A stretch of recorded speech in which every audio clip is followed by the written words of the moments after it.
Sir, ஒரு குற்ற சம்பவம் நடக்கும்போது அந்த இடத்துல ஒரு காவல்துறையோ அல்லது காவல்துறை சார்ந்த காவலரோ இருக்க முடியுமா அப்படின்ற ஒரு பிராக்டிக்கல் கேள்வி வைக்கிறாங்க. நான் என்ன கேட்கிறேன் அப்படின்னா, காவல்துறை மேல இருக்கக்கூடிய அச்சம் தான் குற்றங்களை செய்யாமல் தடுப்பதற்கான அடிப்படை காரணம்.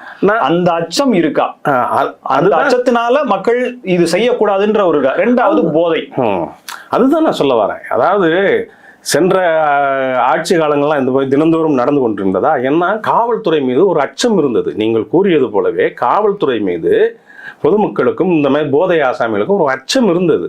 அதனால இந்த மாதிரியான பாலியல் குற்றங்கள் வெகுவாக தடுக்கப்பட்டன. ஏன்னால் அந்த மாதிரி சிந்தனையே வருவதற்கு அவர்கள் பயந்தார்கள். இப்போ அப்படி கிடையாது. நீங்கள் கூறியது போல் காவல்துறை மீது இந்த மாதிரி சமூக விரோதிகளுக்கு பயம் போய்விட்டது.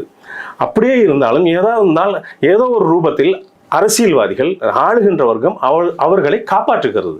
அந்த ஒரு தைரியத்தில் தான் அவங்க பண்றாங்க. ரெண்டாவது பாயிண்ட் போதை கலாச்சாரம். இப்போ பார்த்தீங்கன்னா ரொம்ப சர்வசாதாரணமாக கஞ்சா, ஏகப்பட்ட போதை வஸ்துகள் தாராளமாக புழங்குகிறது. தமிழகத்தில் போதையில் தள்ளாடும் மாநிலமாக மாறிவிட்டது. 24 மணி நேரமும் டாஸ்மாக் கடையில் அருகில் உள்ள மதுக்கூடங்களில், பார்னு சொல்லுவோம் இல்லையா, அங்கே 24 ஹவர்ஸும் டாஸ்மாக் பூட்டியிருந்தா கூட 24 ஹவர்ஸ் அங்கே மதுபானங்கள் விற்பனை செய்யப்படுகிறது.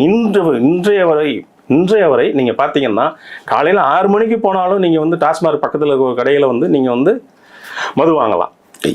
நள்ளிரவு போனாலும் 12 மணி 1 மணிக்கு போனாலும் அந்த மாதிரி ஒரு சூழ்நிலை தான் இன்றைய இந்த திராவிட உருட்டு மாடல் ஆட்சியில் நடைபெற்று கொண்டது. இதன் வெளிப்பாடு தான் இத்தனை பாலியல் வன்கொடுமைகள் தினந்தோறும் நடந்து வருகின்றன.